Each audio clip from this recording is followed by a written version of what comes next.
L'Éternel est ma lumière et mon salut. De qui aurais-je peur? Voilà une parole qui traverse les âges, une parole qui a fortifié des rois, soutenu des prophètes et réveillé l'espérance dans les cœurs accablés. C'est le cri du roi David dans le psaume 27, un cri puissant, chargé de foi et de détermination. Aujourd'hui, Dieu t'invite à faire de ce psaume ton propre cri, ta propre déclaration de force et de confiance. Parce que ce matin, au moment où tu ouvres les yeux sur un nouveau jour, ce n'est pas la peur, le doute ni l'angoisse qui doivent régner sur ta vie, mais bien la lumière du Seigneur. As-tu déjà commencé une journée avec un poids sur le cœur, un poids invisible mais lourd, une inquiétude qui te suit comme une ombre, peut-être à cause d'un appel que tu redoutes, d'une décision à prendre, d'une situation qui semble bloquée ou d'un combat intérieur que personne ne voit. Tu souris peut-être à l'extérieur, mais à l'intérieur tu vacilles. Si c'est ton cas, ce message est pour toi. Le Seigneur veut te parler, ici et maintenant. Il veut t'armer pour le jour qui commence. Il veut que tu démarres cette journée non pas dans la peur, mais dans la foi. Non pas dans la confusion, mais dans la paix. Et pour cela, il t'envoie une parole. Le psaume 27. Avant d'aller plus loin, je t'invite à faire quelque chose de simple, mais puissant. Si ce message résonne déjà dans ton cœur, prends un instant pour t'abonner à cette chaîne Lumière dans la vallée. C'est ici que tu trouveras des paroles de vie, des messages d'espérance et des vérités bibliques qui t'accompagnent dans ta marche avec Dieu. Active aussi la cloche de notification pour ne rien manquer. Et si tu ressens que ce message peut bénir quelqu'un d'autre, pense à le partager. Ensemble, portons la lumière là où il y a de l'obscurité. Maintenant, ouvre grand ton cœur, car ce que tu vas entendre peut transformer ta façon de vivre tes matins, tes épreuves, ta foi. Le psaume 27 n'est pas une simple poésie, c'est une déclaration de guerre contre les ténèbres. C'est une arme spirituelle, c'est une confession puissante que tu peux proclamer chaque jour pour aligner ton esprit avec le cœur de Dieu. Dans les prochaines minutes, nous allons explorer ce psaume en profondeur. Nous allons découvrir 5 principes bibliques essentiels qui s'en dégagent, puis 3 vérités cachées que peu de croyants prennent le temps de méditer. Nous allons voir comment ce psaume peut réellement t'aider à affronter l'adversité, à fortifier ton âme et à te rapprocher de ton appel divin. Et surtout, reste bien jusqu'à la fin, car je te partagerai une prière inspirée, un moment de connexion avec le cœur de Dieu qui pourra changer ta journée. Tu seras guidé pas à pas pour t'approprier cette parole et marcher dans la force qu'elle libère. Mais avant de continuer, j'aimerais que tu écrives une phrase dans les commentaires. Elle est simple, mais puissante. Elle dit: L'Éternel est ma lumière, je ne crains rien. Écris-la en signe de foi. Écris-la comme une déclaration spirituelle. Écris-la pour briser les chaînes de la peur dans ta vie. Car il y a une puissance dans la confession. Ce que ta bouche déclare avec foi, ton cœur commencera à croire, et ta vie commencera à manifester. Ce message n'est pas un hasard. Si tu entends ma voix en ce moment, c'est que le ciel veut te parler, il veut t'équiper, il veut te rappeler qui tu es. Un fils, une fille du Dieu vivant. Tu n'as pas été créé pour vivre dans l'ombre du doute, mais pour marcher dans la lumière de sa présence. Et c'est pour cela que le psaume 27 existe. Pour que chaque matin, tu te lèves avec une boussole céleste, une certitude ancrée. Dieu est avec toi, Dieu combat pour toi, Dieu te protège. Nous allons donc ensemble entrer dans la profondeur de ce texte biblique. Nous allons écouter les battements du cœur de David, qui, malgré les dangers, malgré les ennemis, malgré la solitude, a choisi la foi. Et toi aussi, aujourd'hui tu peux faire ce choix. Alors, installe-toi confortablement, respire profondément, et prépare-toi à recevoir une parole qui fortifie, qui relève, qui guérit. Prépare-toi à découvrir comment ce psaume peut devenir ton bouclier, ton épée, ta source de lumière au milieu des ténèbres. Lorsque David prononce les paroles du psaume 27, il ne se trouve pas dans un palais confortable, entouré de paix et de sécurité. Non, il est traqué, menacé, souvent isolé. Il vit dans l'incertitude, dans un monde de complots, de trahison et de lutte pour sa survie. Et pourtant, c'est dans ce contexte que jaillit cette déclaration puissante. L'Éternel est ma lumière et mon salut. De qui aurais-je peur? Cette parole n'est pas née dans le confort, mais dans le combat. Elle est la preuve qu'un cœur en communion avec Dieu peut trouver la paix même au cœur de la tempête. David avait compris quelque chose que beaucoup oublient aujourd'hui. La vraie force ne vient pas des circonstances extérieures, mais de la certitude intérieure que Dieu est présent. Trop souvent, nous cherchons la paix dans ce qui nous entoure, une situation stable, un compte bancaire rempli, une bonne santé, un entourage bienveillant. Mais David nous montre que la paix vient d'en haut, pas d'ici-bas. Elle vient de la lumière de l'Éternel qui éclaire l'âme, même quand tout autour semble sombre. Le psaume 27 commence par une affirmation de foi radicale, mais il ne s'arrête pas là. Il développe une vision spirituelle de la vie, dans laquelle Dieu est à la fois la lumière, la forteresse, le protecteur, le confident, le refuge ultime. Dans le verset 4, David dit « Je demande à l'Éternel une chose, que je désire ardemment. Je voudrais habiter toute ma vie dans la maison de l'Éternel, pour contempler la magnificence de l'Éternel et pour admirer son temple. » C'est là le cœur de sa force, la présence de Dieu. Ce n'est pas l'absence d'ennemis qui le rassure, mais la présence divine qui le fortifie. Ce psaume révèle une vérité capitale. La lumière de Dieu ne te promet pas un chemin sans obstacle, mais elle t'assure que tu ne seras jamais seul sur ce chemin. Le mot « lumière » ici n'est pas un simple rayon de soleil.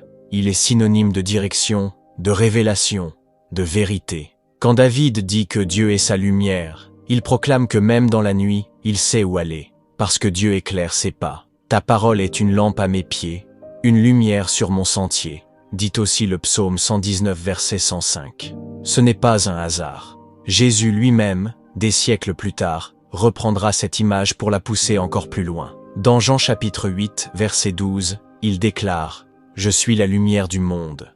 Celui qui me suit ne marchera pas dans les ténèbres, mais il aura la lumière de la vie. » Comprends bien ceci. Lorsque tu te lèves le matin, que tu fais face à tes responsabilités, à tes angoisses, à tes batailles, tu n'es pas seul dans l'ombre. Si Christ vit en toi, la lumière est en toi. Et cette lumière est plus forte que toute obscurité. Mais cette vérité est souvent mal comprise dans notre génération. Beaucoup pensent que la foi doit éliminer toute peur, toute douleur, toute lutte. Ils s'imaginent que croire en Dieu, c'est vivre dans une bulle d'harmonie constante. Pourtant, David dit aussi dans le verset 13 « Oh, si je n'étais pas sûr de voir la bonté de l'Éternel sur la terre des vivants. » Il reconnaît que sans cette assurance, il serait écrasé. Il ne nie pas la difficulté, mais il affirme une espérance plus grande. Voilà la différence. Aujourd'hui, beaucoup vivent dans un christianisme sentimental, émotionnel, déconnecté de la réalité du combat spirituel. Ils chantent la victoire sans jamais l'avoir vécue dans la douleur. Ils proclament la paix sans avoir traversé la vallée de l'ombre de la mort. David, lui, parle avec les cicatrices d'un homme qui a fui, qui a pleuré, qui a douté, mais qui a tenu ferme parce que son regard est resté fixé sur Dieu. Dans le psaume 27, nous trouvons aussi une progression spirituelle. David passe de la déclaration de foi à la supplication. Il crie à Dieu, il cherche sa face, il demande de ne pas être rejeté. Il nous enseigne que la foi ne nie pas les émotions humaines, elle les traverse avec Dieu. La foi authentique n'est pas un masque, c'est un ancrage, un appui dans les moments d'instabilité. Et cela, le monde moderne peine à le comprendre. Nous vivons dans une époque où l'on glorifie l'autonomie, la force intérieure, la performance. On t'invite à prendre ta vie en main, à te motiver chaque jour, à être ta propre lumière. Mais la Bible dit autre chose. Elle dit que l'Éternel est ma lumière, pas moi, pas mon intelligence, pas mes diplômes, pas mes relations. C'est lui, et lui seul, qui éclaire et sauve. Et cette vérité heurte l'orgueil humain. Elle dérange, car elle nous rappelle notre dépendance. Et pourtant, c'est dans cette dépendance que réside la liberté. Car quand tu t'abandonnes à la lumière divine, tu cesses de courir après 1000 solutions humaines. Tu trouves enfin le repos, la direction, la certitude. Tu n'as plus besoin de tout contrôler, parce que tu sais que celui qui tient l'univers dans sa main tient aussi ta journée, ton avenir, ta vie. Regarde bien. Au verset 14, David termine ainsi. « Espère en l'Éternel, fortifie-toi, et que ton cœur s'affermisse. Espère en l'Éternel. » C'est un appel à persévérer, à ne pas céder à la panique, à ne pas laisser les circonstances dicter notre foi. C'est une invitation à attendre avec foi, même quand rien ne change encore. Tu vois, ce psaume est un condensé de maturité spirituelle. Il ne promet pas un chemin facile, mais il trace un chemin lumineux. Il ne supprime pas les ennemis, mais ils te donnent l'assurance qu'ils ne te vaincront pas. Ils ne t'évitent pas les larmes, mais ils les recueillent. Et surtout, ils te donnent la force de commencer ta journée avec foi, avec paix, avec détermination. Alors, lève les yeux. Ce matin, peu importe ce que tu ressens, peu importe ce qui t'attend, proclame cette vérité. L'Éternel est ma lumière et mon salut. De qui aurais-je peur? Inscris-la dans ton esprit, médite-la, respire-la, car elle est vivante, elle est vraie, et elle est pour toi. Le psaume 27 ne se contente pas de nous rassurer, il nous équipe. Il contient des principes puissants, capables de transformer notre manière de vivre, de penser, de prier.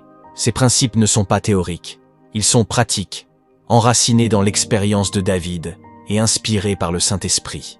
Nous allons en explorer 5, un à un, pour que tu puisses les intégrer dans ta marche quotidienne avec Dieu. Ouvre ton cœur et laisse l'Esprit te parler. Premier principe, ta paix ne dépend pas de l'absence de l'ennemi, mais de la présence de Dieu. Quand des méchants s'avancent contre moi pour dévorer ma chair, ce sont mes persécuteurs et mes ennemis qui chancellent et tombent. Verset 2. David ne dit pas que les ennemis vont disparaître, il dit qu'ils vont tomber. Il reconnaît leur présence, mais affirme que leur pouvoir est limité par la main de Dieu. Trop souvent, nous pensons que pour être en paix, il faut que tout aille bien.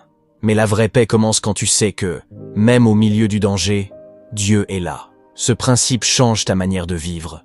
Tu n'attends plus que la tempête passe. Tu apprends à marcher sur les eaux pendant qu'elles grondent. Tu ne pries plus seulement pour l'absence de combat, tu pries pour la présence de celui qui combat pour toi. Deuxième principe, ce que tu recherches le plus révèle l'état de ton âme. Je demande à l'Éternel une chose, que je désire ardemment, habiter dans sa maison, contempler sa beauté, admirer son temple. Verset 4. David aurait pu demander la victoire, la richesse, la paix, mais il demande la présence de Dieu. Il veut le voir, le contempler, le connaître. Et toi, qu'est-ce que tu désires le plus? Qu'est-ce que tu poursuis chaque matin? Ce que tu recherches te façonne. Si tu cours après les hommes, tu seras déçu. Si tu cours après les choses, tu seras fatigué. Mais si tu poursuis Dieu, tu seras transformé. Quand tu fais de sa présence ta priorité, toutes les autres choses s'alignent. Jésus l'a dit. Cherchez d'abord le royaume et la justice de Dieu, et tout le reste vous sera donné par-dessus. Troisième principe. La louange est une arme contre la peur. Mon cœur me dit de ta part, cherche ma face. Je cherche ta face, ô Éternel. Verset 8. David ne se contente pas de dire qu'il n'a pas peur. Il loue, il prie, il proclame la grandeur de Dieu. Il sait que la louange libère la foi. Quand tu lèves la voix vers le ciel, tu rappelles à ton âme qui est ton Dieu. La louange n'est pas une option pour les jours heureux, c'est une stratégie pour les jours sombres. Elle fait reculer les ténèbres, elle renverse les murailles, elle brise les chaînes intérieures. C'est en louant que Paul et Silas ont vu les portes de la prison s'ouvrir. Et toi, si tu louais ce matin, même sans voir encore de changement, et si ta voix devenait une déclaration de guerre contre la peur. Quatrième principe, Dieu n'abandonne jamais ceux qui cherchent sa face. Ne me cache pas ta face, ne repousse pas avec colère ton serviteur. Tu es mon secours, ne me laisse pas, ne m'abandonne pas, Dieu de mon salut. Verset 9. David ose parler avec vulnérabilité. Il exprime sa peur d'être rejeté. Mais il affirme aussi que Dieu est son secours. Et cette prière devient une assurance. L'Éternel ne rejette pas les cœurs sincères. Il ne méprise pas ceux qui viennent à lui briser. Au contraire, il se rapproche encore plus. Peut-être as-tu l'impression que Dieu est loin. Peut-être te demandes-tu s'il t'écoute encore. Rappelle-toi ceci. Si tu le cherches de tout ton cœur, il se laissera trouver. Il l'a promis dans Jérémie chapitre 29, verset 13. Vous me chercherez et vous me trouverez, si vous me cherchez de tout votre cœur. Cinquième principe. L'espérance n'est pas une émotion, c'est un choix spirituel. Espère en l'Éternel. Fortifie-toi et que ton cœur s'affermisse. Espère en l'Éternel. Verset 14. Ce verset clôt le psaume comme un appel vibrant. David ne parle pas de sentiments, il parle d'un acte volontaire. Espérer, c'est choisir de croire quand tout dit le contraire. C'est refuser de céder à la peur, même quand les circonstances sont accablantes. C'est dire à ton âme, tu te fortifies, tu continues, tu tiens bon, parce que Dieu est fidèle. L'espérance est une discipline du cœur. Elle ne tombe pas du ciel, elle se cultive. Et chaque matin, tu dois la choisir à nouveau. Ces 5 principes peuvent révolutionner ta manière de commencer ta journée. Ils ne sont pas abstraits, ils sont concrets. Et pour que tu ne les oublies pas, je t'invite à faire quelque chose maintenant. Prends quelques secondes pour t'abonner si ce n'est pas encore fait, et écris dans les commentaires cette phrase « J'espère en l'Éternel, je ne reculerai pas ». Écris-la pour toi, pour ta foi, pour déclarer dans le monde spirituel que tu choisis la lumière et non la peur. Et si tu veux aller encore plus loin, reste bien avec moi. Dans la suite, nous allons plonger dans 3 vérités cachées du psaume 27, des perles spirituelles que peu de croyants voient au premier regard. Ces révélations peuvent transformer ta vie de prière, ta relation avec Dieu et ta manière de marcher dans l'épreuve.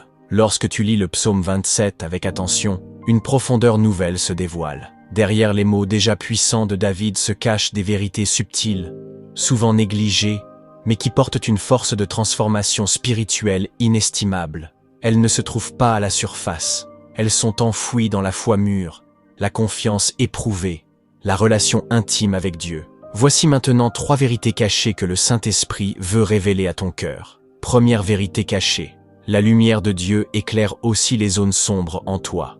David commence en déclarant « L'Éternel est ma lumière ». Mais il ne parle pas seulement de lumière contre les ennemis extérieurs, il parle aussi d'une lumière intérieure. Car parfois, les ténèbres ne sont pas autour de toi, mais en toi. Ce sont tes doutes, tes blessures, ta honte, ton péché caché, tes souvenirs douloureux. Et cette lumière divine ne vient pas pour te condamner, mais pour te libérer.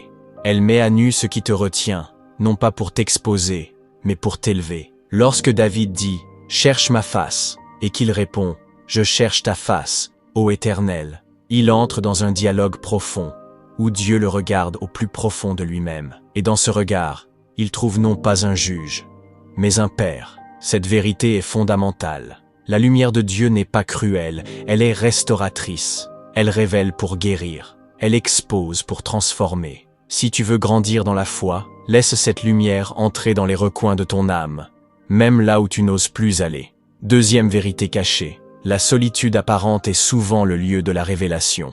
Mon père et ma mère m'abandonnent, mais l'Éternel me recueillera. Verset 10. Cette phrase n'est pas une métaphore poétique. Elle parle d'un sentiment d'abandon profond. David connaît la solitude, le rejet, la trahison.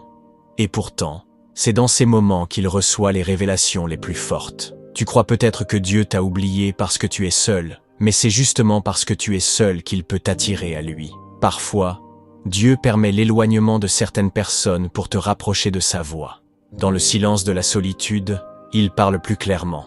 Ce verset brise une illusion moderne, celle que le bonheur spirituel est lié à l'approbation des autres. David nous dit que même si les figures les plus proches l'abandonnent, il ne sera pas détruit. Pourquoi? Parce que Dieu le recueille. Le verbe « recueillir » ici signifie accueillir, prendre sous son aile, donner refuge. Ce n'est pas une consolation abstraite, c'est un fait spirituel. Dieu devient ton Père quand les hommes se taisent. Il devient ta maison quand les portes se ferment. Il devient ton appui quand tout s'écroule. Troisième vérité cachée. L'attente dans la foi est un acte de guerre spirituelle. Espère en l'Éternel. Fortifie-toi et que ton cœur s'affermisse. Espère en l'Éternel. Verset 14. Ce verset semble simple, mais il contient une stratégie divine. Espérer, ici, ne signifie pas attendre passivement. Cela signifie se tenir debout, avec une foi active. Quand tu espères en Dieu, tu fais quelque chose de radical. Tu refuses la panique, tu refuses l'amertume, tu refuses la hâte charnelle. Et ce refus est une forme de résistance, une forme de guerre. Le monde te pousse à réagir vite, à résoudre les choses par toi-même, à ne surtout pas attendre. Mais Dieu te dit, attends avec foi, renforce ton cœur, tiens bon. Et cette attente devient une déclaration spirituelle. Tu montres que tu crois plus en ses promesses qu'en tes sentiments. Tu affirmes que ce que Dieu a dit est plus réel que ce que tes yeux voient. C'est là que le combat de la foi se joue.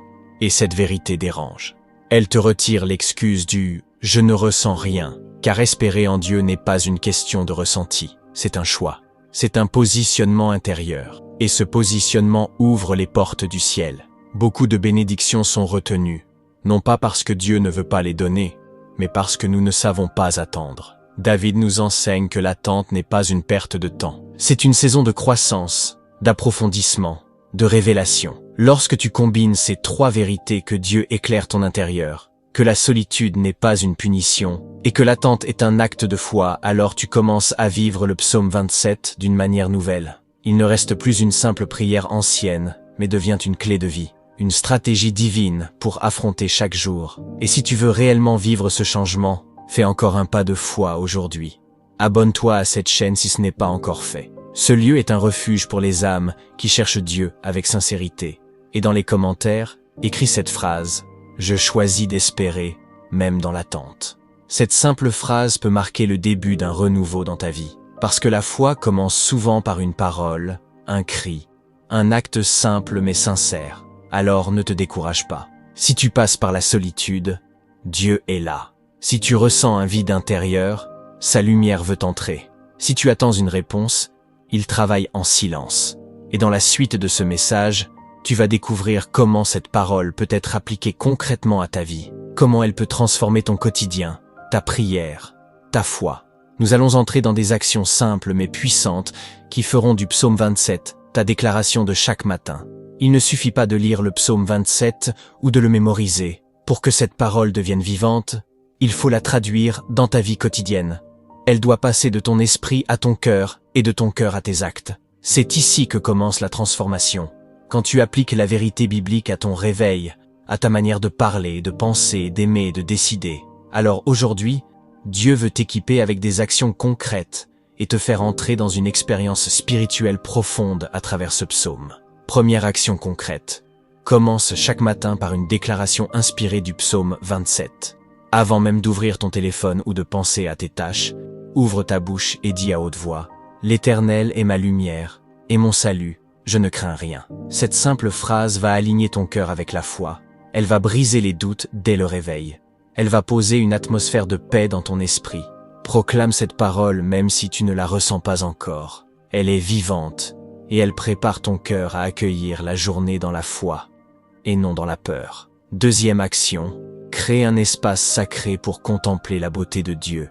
David dit: « Je veux habiter dans la maison de l'Éternel pour contempler sa beauté ». Cela ne signifie pas seulement aller à l'église, cela signifie créer un lieu, un moment dans ta journée pour tourner tes yeux vers Dieu. Que ce soit 10 minutes tôt le matin ou une pause dans l'après-midi, fais-en un moment sacré. Éteins les distractions, mets un chant doux, ouvre la Bible et contemple. Regarde à Dieu, pas à tes problèmes. Quand tu choisis la contemplation, tu nourris ton âme, tu retrouves la perspective du ciel. Troisième action, ne laisse pas l'ennemi définir ton matin. Chaque jour, des pensées peuvent t'assaillir dès le réveil. Inquiétude, culpabilité, stress. Ne les accepte pas comme normal.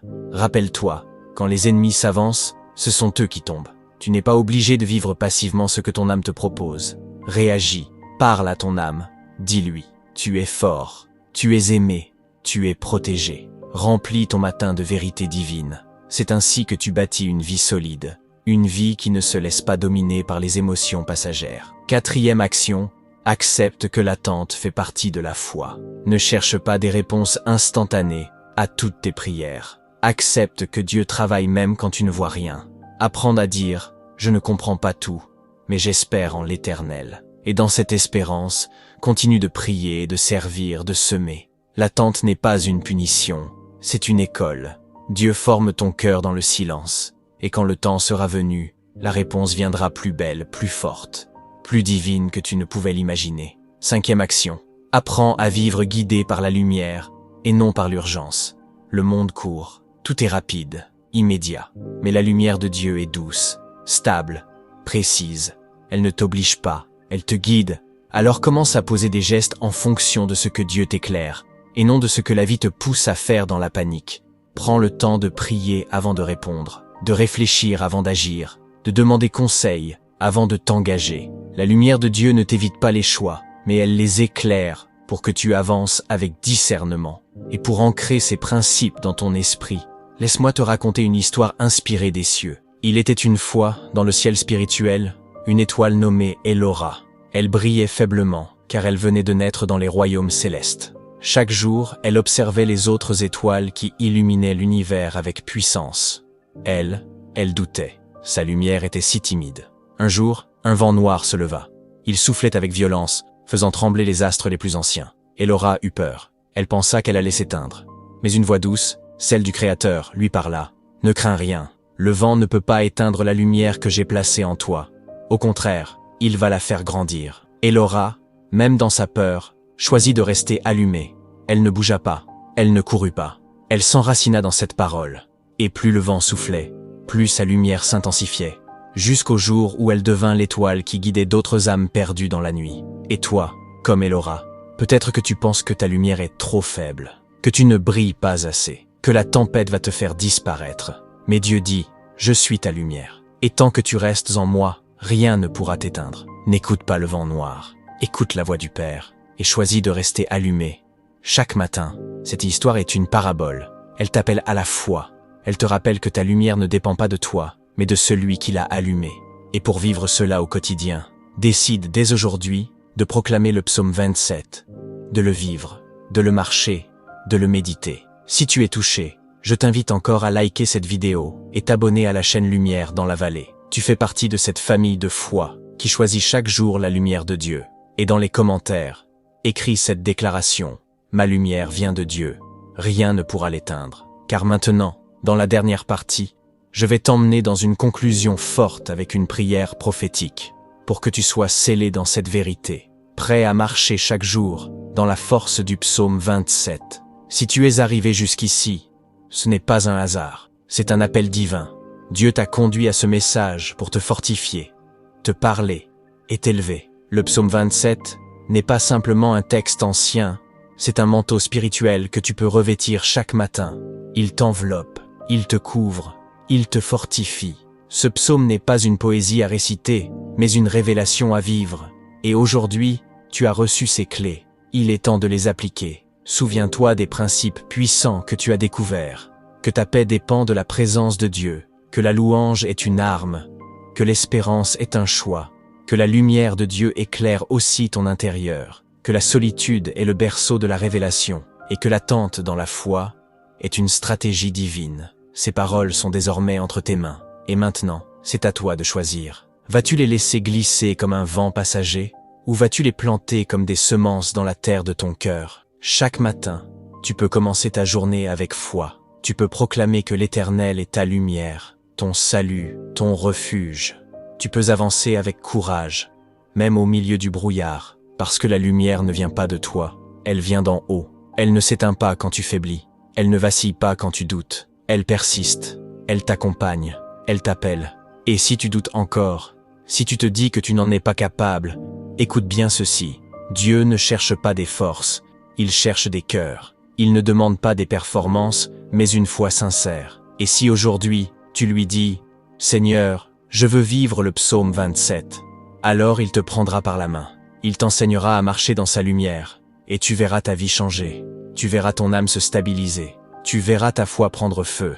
Mais pour cela, il faut que tu t'engages. Commence par un petit pas. Like cette vidéo si elle a touché ton cœur. Abonne-toi pour recevoir d'autres paroles qui fortifient ta foi. Et surtout, partage cette vidéo avec quelqu'un qui a besoin d'entendre que la lumière de Dieu n'a pas disparu, qu'elle brille encore, qu'elle est disponible. Et dans les commentaires, écris cette phrase. Je choisis la lumière du psaume 27 pour commencer chaque jour avec foi. Et maintenant, avant de nous quitter, je veux prier pour toi, là où tu es. Ferme les yeux, retiens cette parole, reçois-la. Père, dans le nom de Jésus, je te rends gloire pour cette âme qui écoute. Je te remercie pour ton amour, pour ta lumière, pour ta fidélité. Seigneur, tu vois les doutes, les luttes, les zones d'ombre, mais tu es là, présent, vivant, glorieux.